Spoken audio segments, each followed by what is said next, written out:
Inasar niya si Casper. Kasi ang papangit daw ng benyong sinalangan nung wala pa sa motos.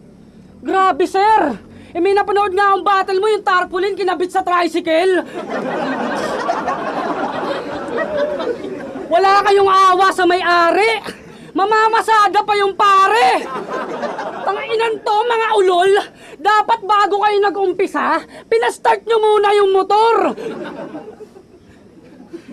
Dapat bago...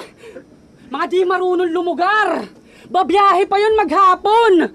Di mo na nga alam yung boundary. Di mo pa pinag-boundary si Manong. Kaya dapat dito, tinatapakan yung skull. Hanggang turog at sobrang bloody. Nakapag-start na kayo, di pa na-start yung Kawasaki. Tangina, parts lang.